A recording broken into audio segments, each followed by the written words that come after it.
Assalamualaikum warahmatullahi wabarakatuh. Bismillahirrahmanirrahim. Alhamdulillahirabbil alamin. Assalatu wassalamu ala asyrafil anbiya'i wal mursalin sayyidina wa maulana Muhammadin wa ala alihi wa sahbihi ajma'in. Rabbi shrah li sadri wa yassir li amri wahlul 'uqdatam min lisani yafqahu qawli. Amma ba'du. Para pemirsa sekalian yang saya hormati, ada sebuah kasus seorang calon suami, calon pengantin putra tidak bisa menghadiri akad nikahnya sesuai dengan waktu yang telah ditentukan.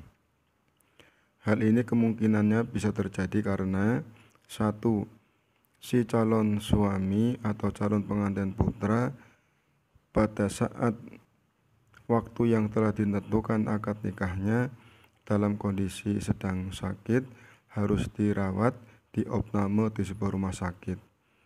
Atau boleh jadi yang kedua, seorang calon suami pada saat waktu yang telah ditentukan untuk pelaksanaan akad nikah masih dalam kondisi bekerja, tidak bisa cuti dan tidak bisa meninggalkan pekerjaannya. Atau mungkin ada sebab lain, sebab tertentu yang tidak bisa menjadikan dia menghadiri pelaksanaan akad nikahnya. Solusi untuk calon suami yang tidak bisa hadir pada saat pelaksanaan akad nikah adalah dengan cara mewakilkan kepada orang lain yang dipercaya untuk mewakili menerima qabul nikahnya pada saat pelaksanaan akad nikah.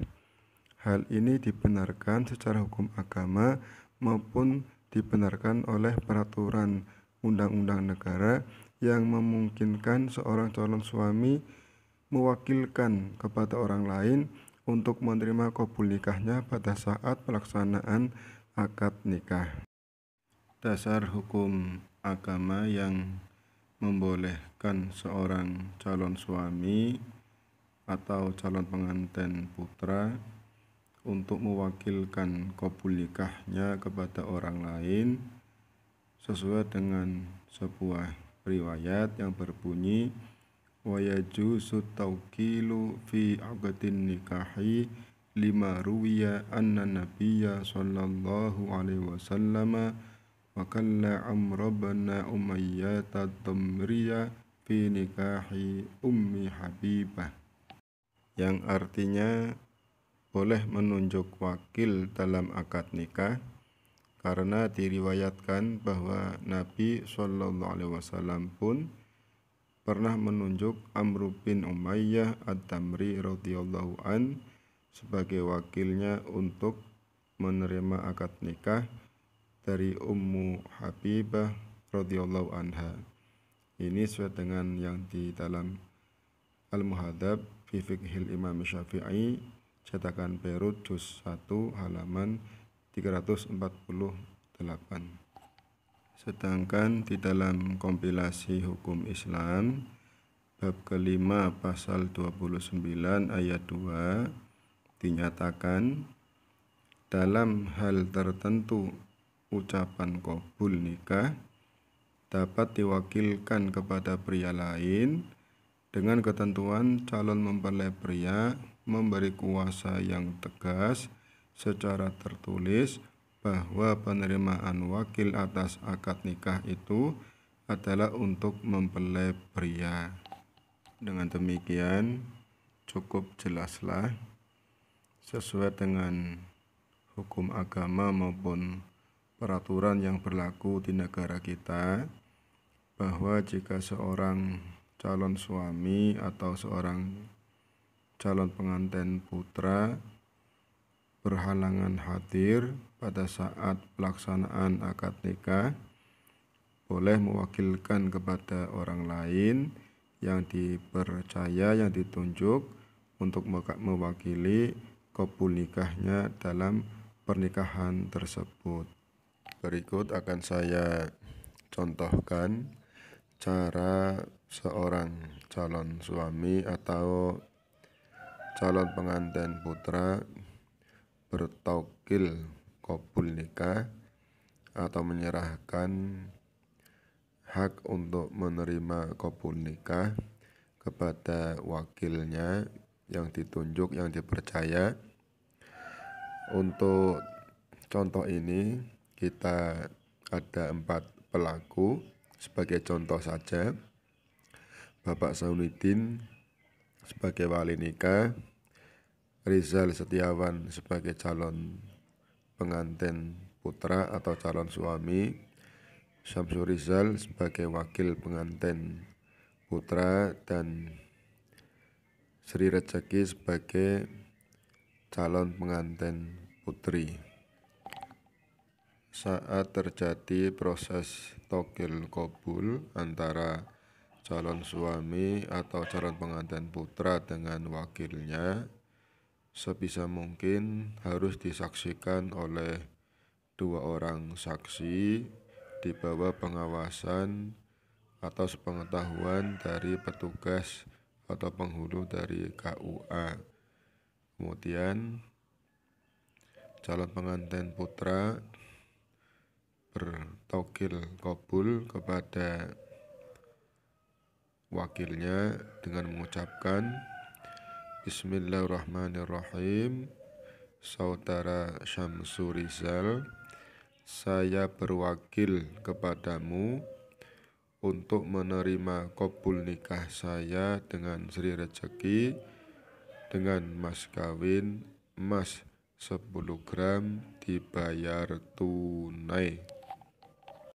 Kemudian Syamsul Rizal sebagai wakil dari calon suami atau calon pengantin putra menjawab, saya terima menjadi wakil kamu untuk menerima qabul nikah kamu dengan Sri Rejeki dengan mas kawin emas 10 gram dibayar tunai. Kemudian setelah terjadi proses togil qabul antara calon suami atau calon pengantin putra dengan wakilnya, maka kemudian dilanjutkan dengan proses ijab qabul yang dipimpin oleh Bapak wali nikah dengan wakil dari calon suami atau wakil dari calon pengantin putra. Setelah calon suami atau calon pengantin putra menyerahkan hak togil qabulnya kepada wakilnya, maka kemudian dilanjutkan dengan prosesi ijab qabul antara wali nikah dengan wakil dari pengantin putra atau wakil dari calon suami. Kemudian wali nikah setelah berhadapan dengan si wakil langsung mengatakan di angka nomor 1, saudara Syamsul Rizal, lalu dijawab dengan kata-kata saya oleh wakil dari suami. Kemudian wali melanjutkan, saya nikahkan Sri Rejeki anak kandung saya dengan Rizal Setiawan yang telah mewakilkan kepadamu dengan mas kawin emas 10 gram dibayar tunai. Langsung dijawab, saya terima nikahnya Sri Rejeki putri kandung Bapak untuk Rizal Setiawan yang telah mewakilkan kepada saya dengan mas kawin emas 10 gram dibayar tunai. Maka setelah terjadi prosesi ijab qabul antara wali dengan wakil dari pengantin putra, maka sudah selesai prosesi ijab qabul antara wali nikah dengan wakil dari pengantin putra. Dengan demikian selesai sudah prosesi ijab qabul antara wali nikah dengan wakil dari calon suami atau wakil dari calon mempelai putra secara togil qabul bil lisan. Dan ini biasanya yang sering terjadi di masyarakat karena terkadang calon suami di luar dugaan berhalangan tetap untuk hadir pada saat melaksanakan akad nikah. mungkin karena sakit dan sebagainya. Terima kasih, mudah-mudahan manfaat. Assalamualaikum warahmatullahi wabarakatuh.